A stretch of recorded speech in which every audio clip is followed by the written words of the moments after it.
Welcome to a new episode of Economists Inside Mind. Great to be back.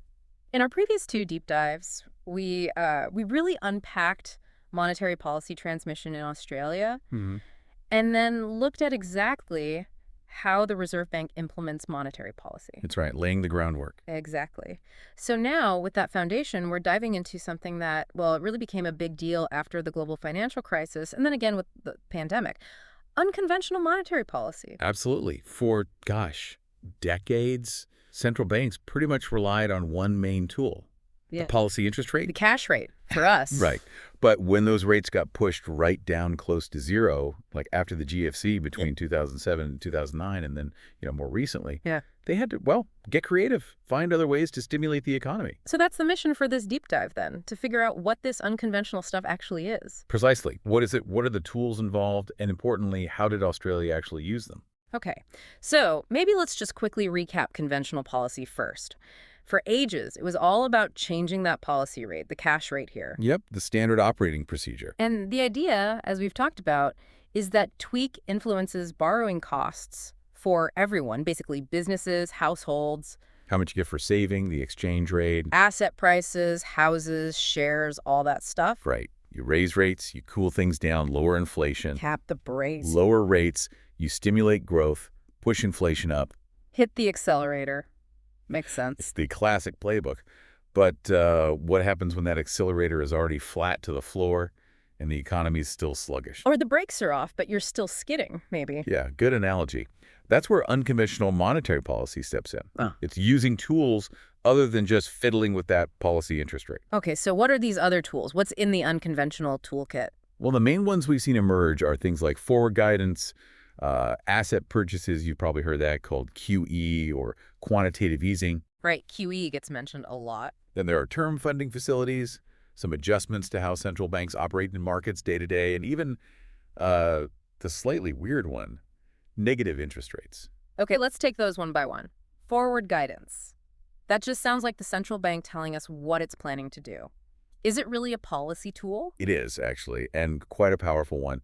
It's really about managing expectations very deliberately. How so? So the central bank communicates clearly about where it thinks the policy rate is heading in the future. They might say, we won't raise rates until a certain date.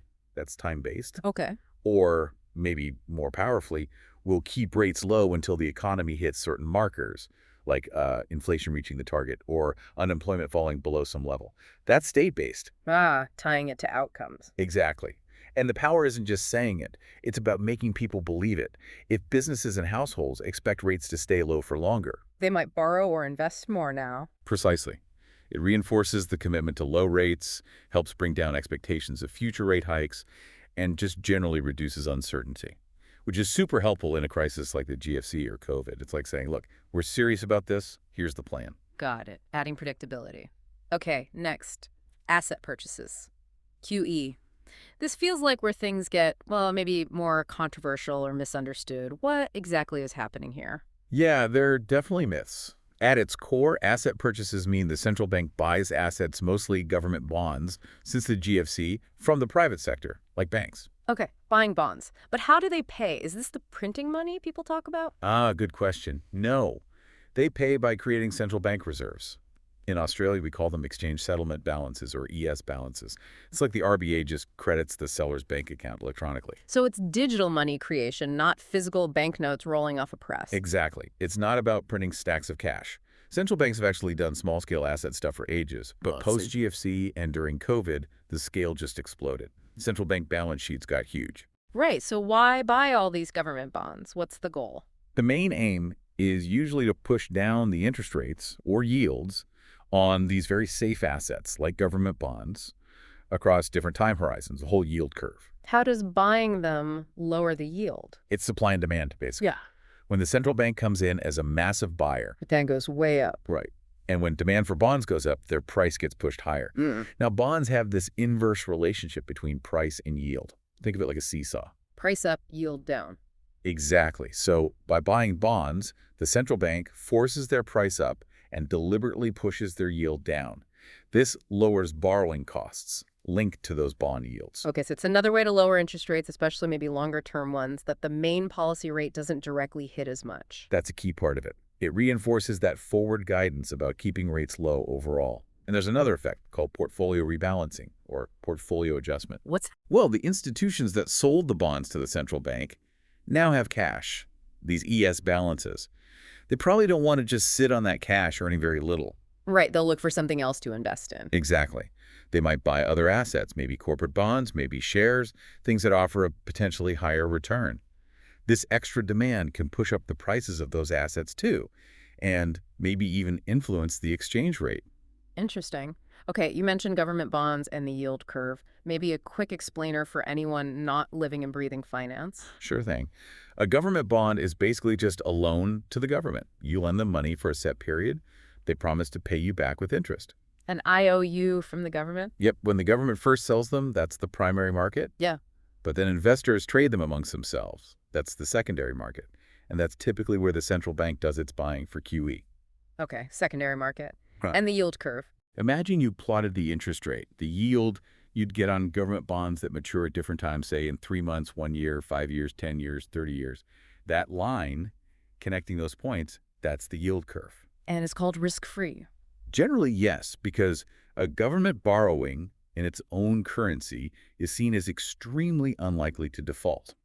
And this curve is super important because it acts as a benchmark for pricing almost all other debt in the economy. Mortgages, business loans, they're all influenced by it. Got it. Very helpful. Okay, next tool. Term funding facilities. What are they about? These are basically schemes where the central bank offers low-cost funding directly to banks and other financial institutions, but for a longer term, like maybe 3 years. And usually cheaper than they could borrow elsewhere. That's the idea. Often the rate is linked to the central bank's policy rate, making it very attractive. We saw these used after the GFC, and they were a big part of the COVID response too. Why do this? If the main policy rate is already near zero, It helps lower the funding costs for banks over that medium term, which should then, encourage them to pass on lower borrowing rates to their customers, businesses, and households. It helps keep credit flowing. so it directly targets bank funding costs to try and influence lending rates. Exactly. And sometimes they have added features, like incentives for banks to lend more to specific sectors, perhaps small businesses that might be finding it harder to get credit. Right, a bit more targeted. Okay, then adjustments to market operations. Sounds quite technical.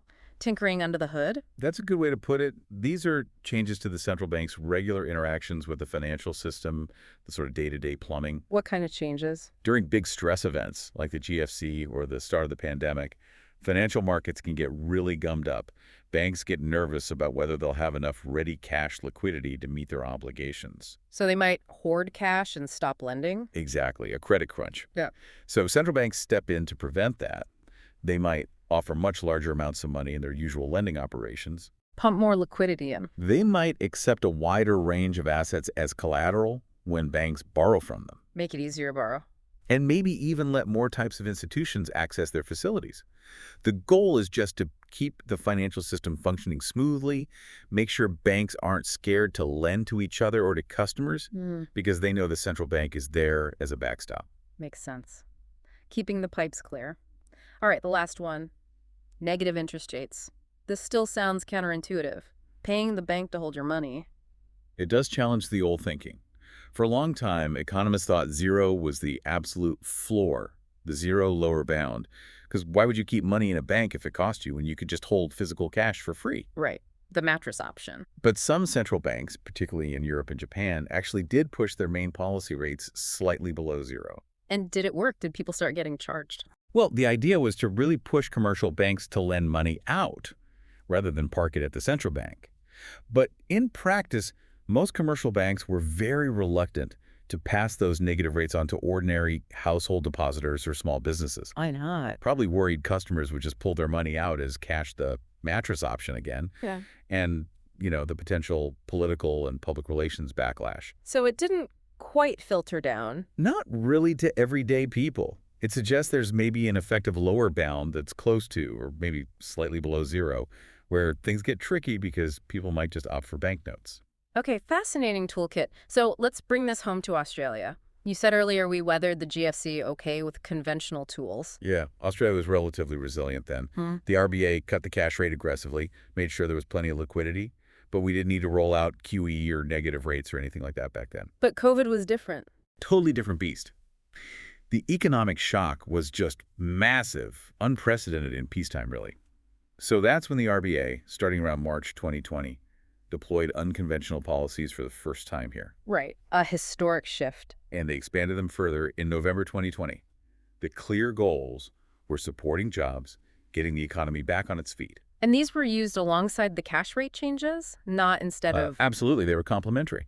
So on the interest rate front, the cash rate target itself was cut to its lowest ever level, just 0.1%. rock bottom. And that tiny target meant they had to adjust how their corridor system worked. Remember how we discussed that? Yeah, the band around the target rate where banks borrow or lend from the RBA overnight, normally 0.25% above and below. That's right. But with the target at 0.1%, the rate the RBA paid banks on deposits in their ES accounts would have gone negative. Oh, okay. So to avoid that, they just set the rate paid on those ES balances to zero, flat zero. That effectively put a floor under all interest rates in the economy. So zero became the effective floor. And interestingly, because of all the money created through asset purchases and the funding facility, these ES balances swelled massively. There was so much cash sloshing around the system that the actual overnight cash rate traded in the market ended up hugging that zero floor much more closely than the official 1.1% target. You can see that in the chart we've got. Right, the sheer volume of reserves pushed the market rate down to the deposit rate. Okay, what about asset purchases in Australia? What did the RBA buy? They tackled it in two main ways, aiming to lower rates across the yield curve. For the shorter end, they use a price target. A price target. Yes, they specifically targeted the yield on the 3-year Australian government bond, aiming to keep it around 0.1%, same as the cash rate target. And they'd buy however many bonds needed to hit that yield. Exactly. They committed to buying whatever quantity was necessary. That 3-year rate is a really key benchmark in our financial markets, influencing lots of fixed-rate loans. Okay. And for longer-term rates. For longer maturities, say 5 to 10 years out, they used a quantity target. So they announced they would buy large volumes, specific amounts of Australian government bonds, and also bonds issued by the states and territories. With the goal of pushing those longer yields down too. Precisely. Lowering borrowing costs further out along the curve. And forward guidance. We certainly heard a lot from the governor then. Very much so. The guidance was quite explicit.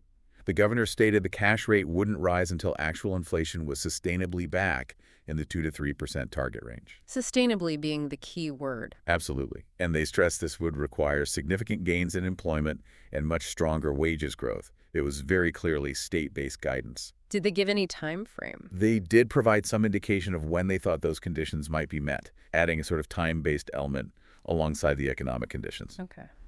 And did Australia use a term funding facility, the TFF? Yes, we did. The RBA set up the TFF, offering banks and other deposit takers funding for 3 years at a very low fixed rate, initially 0.25%, then lowered to 0.1%. 3 years matching the yield target and forward guidance timeframe. Deliberately aligned, yes. The main aim was, again, lower funding costs for banks to support the supply of credit. Any special features? Yes, there was an incentive built in. Banks could borrow additional funds if they increased their lending, particularly to businesses, and especially small and medium-sized ones. Trying to encourage that specific lending. Got it. And those market operation adjustments, did we see that here too? We did, especially right at the start of the pandemic when markets were seizing up.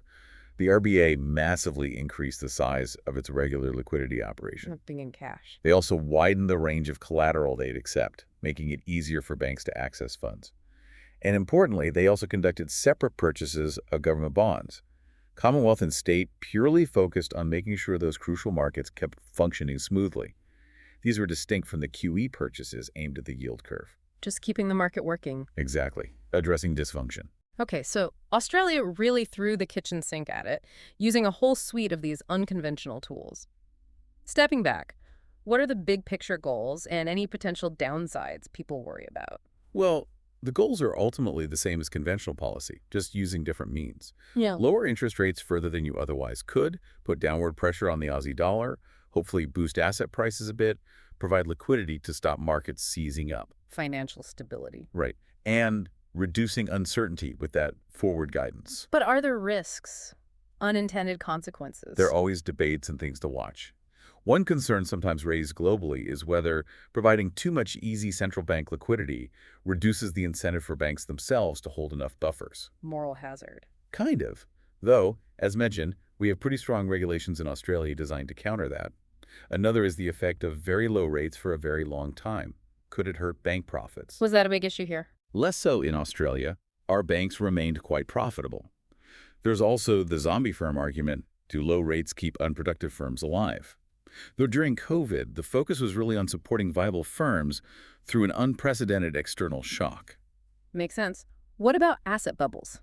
Or the line between monetary and fiscal policy? Both common discussion points. On asset prices, yeah, it's a risk, but you have to weigh that against the alternative, which during COVID was potentially a catastrophic recession and mass unemployment. A tough balancing act. For sure. And on monetary versus fiscal policy, the idea that buying lots of government bonds is like the RBA funding the government. It's important to remember the RBA buys bonds in the secondary market, not directly from the government at auction. So the government still has to issue the debt and find buyers initially? Yes. Yeah. And the government absolutely still has to pay that debt back when it matures. It's not direct financing. Okay. What about the idea that QE benefits the wealthy disproportionately? That's another frequent point of debate. Asset purchases can push up asset prices, and wealthier people tend to own more assets. However, the counterargument is that the primary goal is supporting overall economic activity and jobs. Which benefits everyone, ideally. Right. A stronger economy and lower unemployment help broadly across society. The evidence on the ultimate distributional effects is complex and still being studied. So looking back at the COVID period, it was the biggest peacetime contraction since the Great Depression here. This unconventional response was seen as pretty essential. Absolutely necessary. Given the scale of the threat, the RBA was very clear. Its focus was jobs, recovery, and working alongside what the government was doing on the fiscal side. An unprecedented response to an unprecedented shock. Exactly. You couldn't just rely on the old playbook. Okay, so let's try and pull this all together. Unconventional monetary policy really kicks in when the standard tool, the policy interest rate, hits its limits, usually near zero. Right, you need other ways to influence the economy. And the toolkit includes things like forward guidance, shaping expectations about future rates, Asset purchases, or QE, directly influencing bond yields and market liquidity. term funding facilities providing cheap, longer-term funds to banks, Market operations adjustments, keeping the financial plumbing working smoothly. and even, theoretically, or in some places actually, negative interest rates. That's the main menu, yeah. And Australia, having avoided these during the GFC, really embraced them during COVID. We saw a cash rate floor hit zero, major asset purchase programs targeting the yield curve. Very clear state-based forward guidance. That term funding facility rolled out. And those crucial interventions to ensure markets didn't freeze up. A really comprehensive package. Designed to lower borrowing costs, support credit, stabilize markets, and boost confidence during a massive crisis. That was the aim. And like all major policy shifts, it comes with impacts, benefits, but also ongoing questions and considerations to analyze. Definitely food for thought. Which brings us to our final provocative question for you, our listener.